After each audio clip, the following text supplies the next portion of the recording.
1 बकरा, 2 बकरा, बहुत हुआ 3, या बड़े जानवर में आप हिस्सा डाल लेते हैं। 3-4 जानवरों से बड़ा अमीर आदमी भी 2-3-4 जानवरों से ज़्यादा कुर्बानी नहीं कर पाता है। लेकिन अल्लाह के रसूल सल्लल्लाहु अलैहि वसल्लम ने 100 ऊँटों की कुर्बानी की। और अरब के अंदर एक ऊँट बड़ा महंगा माना जाता है जिसको सुर्ख ऊँट कहा जाता है। सुर्ख ऊँटों की कुर्बानी की 100। जब अल्लाह के नबी ज़िबा करने के लिए तैयार हो गए नहर करने के लिए, तो 63 ऊँटों को अल्लाह के रसूल ने अपने हाथ से नहर किया। और उसके बाद में आपने खंजर नेज़ा दे दिया हज़रत अली को, बकिया ऊँट हैं तो मेरे, लेकिन आप नहर करिए। तो बकिया जो 37 ऊँट बचे थे वो हज़रत अली ने 100 सुर्ख ऊँटों की कुर्बानी की थी अल्लाह के रसूल ने। 100 ऊँटों की कुर्बानी करने वाला गरीब होगा,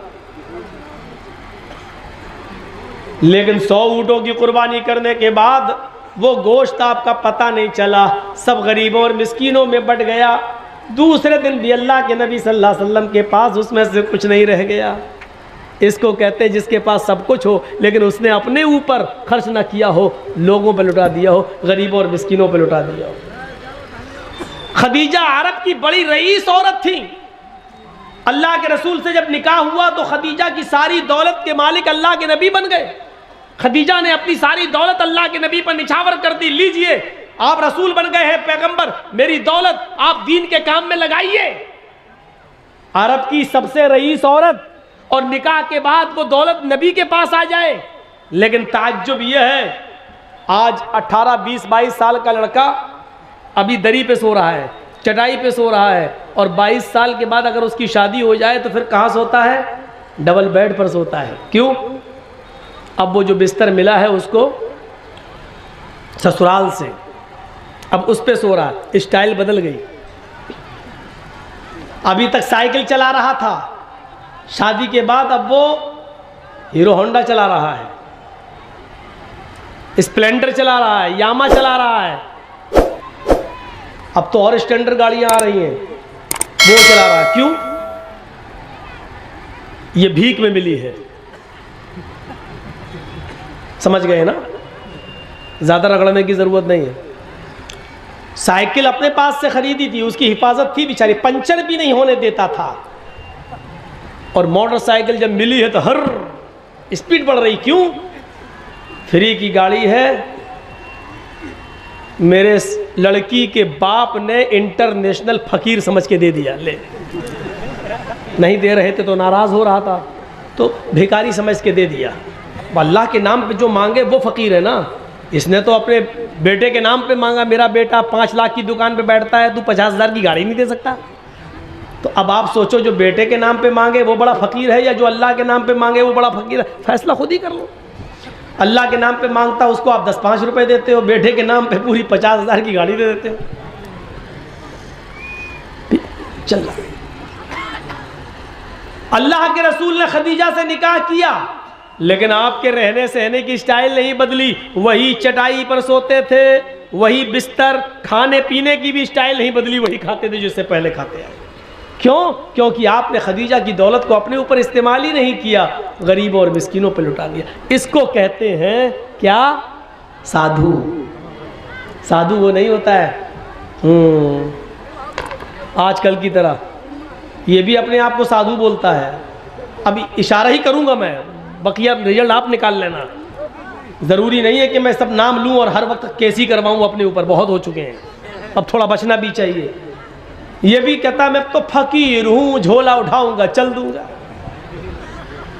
अपने आप को साधु आज भी बोला जा रहा है। अब दुनिया, अब दिमाग से सोचो, करोड़ों रुपए के प्लेन पे सफर करता हो वो आदमी फकीर है। 10 लाख रुपए का सूट पहनकर ओबामा का स्वागत करता हो वो आदमी अपने आप को फकीर कह रहा हो। जिसकी जेब में पेन 1 लाख रुपए की कीमत का हो वो आदमी ये कहे कि मैं झोला उठाऊंगा, चल दूंगा। कैसा लग रहा है ये जुमला? फकीरी का मजाक उड़ा के रख दिया गया। साधु उसको कहते हैं कि जिसके पास मालो दौलत की कमी ना हो, लेकिन उसने अपने ऊपर खर्च ना किया हो, सब कुछ गरीब और मिस्किनों पे लुटा दिया हो। और इस तारीफ में मुहम्मदुर रसूलुल्लाह पूरे फिट उतर गए। तो कितनी चीजें हो गई? अश्वमा शुगमा रूहा, पहली चीज बुर्राक, घोड़ा मिलेगा जिस बिजली से भी ज्यादा तेज रफ्तार से चलेगा। देवदत्त, जगतपति, देवदत्त अल्लाह देगा, जगतपति जो पूरी दुनिया के लिए रक्षक बनकर रहमत बनकर आएगा, यानी मुहम्मदुर रसूलुल्लाह को, रहमतुल लिल आलमीन को। दो चीजें। तीसरी चीज आसिना सादुत मनम, वो साधुओं की तरह रहेगा, यानी उसके पास मालो दौलत की कमी नहीं होगी, लेकिन वो मालो दौलत अपने ऊपर खर्च नहीं करेगा, बल्कि गरीबों और मिस्कीनों में लुटा देगा।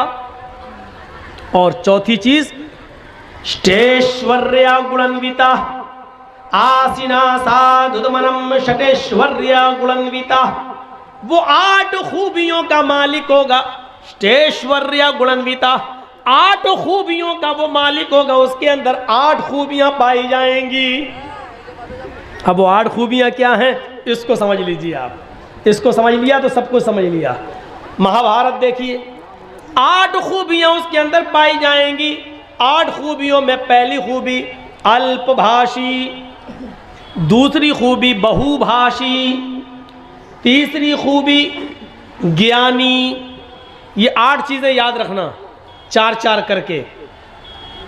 और फिर से कह रहा हूं मैं, इसको अपने दिमाग में रखिएगा। मैं किसी को भी खड़ा करके पूछ सकता हूं ये 8 चीजें क्या हैं, मेरा कोई भरोसा नहीं, मैं किसी को भी खड़ा करके पूछ सकता हूं। गौर से सुनिएगा। अल्पभाषी, ये तो नाम ही ऐसे मौलाना, 8 क्या दो ही याद नहीं रहेंगी। सुनिए, अल्पभाषी, दूसरी चीज बहुभाषिता, बहुभाषी, तीसरी चीज ज्ञानी, महाभारत में लिखा है। चौथी चीज श्रुतु ज्ञानी। 4 चीजें याद हो गई। अल्पभाषी 1, बहुभाषी 2, ज्ञानी 3, श्रुतु ज्ञानी 4। ये 4 एक तरफ रखिए। अब 5वीं चीज पे आइए, पराक्रमी। 6ठी चीज दानी। 7वीं चीज कृतज्ञ। और 8वीं चीज दयावान। यूपी के चीफ मिनिस्टर योगी को भी मालूम नहीं होंगी, राम भक्त हैं, लेकिन महाभारत की 8 चीजें उनको मालूम नहीं होंगी। और उनको क्या, इनको भी मालूम नहीं होंगी, फकीर साहब को। राम के नाम पे बस जिंदगी काटेंगे, लेकिन किताबों से कोई वास्ता नहीं। और अगर किताबें पढ़ लें अपनी, सच कहता हूं, जो हिंदू धर्म को सच्चे दिल से अगर पढ़ ले, तो वो ऐसा हो नहीं सकता जैसे ये आज है। मैं दावे के साथ कह सकता हूं। अब सुनिए एक एक का मतलब। पहली चीज क्या बताई थी मैंने? अल्पभाषी। 8 खूबियां उसके अंदर होंगी। पहली खूबी अल्पभाषी, कम बोलने वाला, बहुत कम बोलेंगे। कम बोलने वाला आज कोई दिखता ही नहीं है। और एक बेचारा था, वो बिल्कुल ही कम, वो बोलता ही नहीं था, इनसे पहले वाला मनमोहन सिंह। वो बेचारे बोलते ही नहीं थे, हंसते रहते थे। और ये बेचारे चुप नहीं रहते हैं, ये बोलते ही रहते हैं। इनको खुद नहीं मालूम हम बोल क्या रहे हैं, झूठ है कि सच है। सऊदी अरब में गए थे हमारे हजरत, तो वहां के बादशाह से कहने लगे तोप देखकर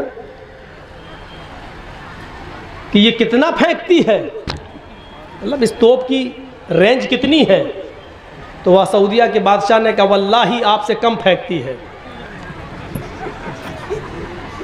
हो गया जवाब, जो कहना था मैंने कह दिया।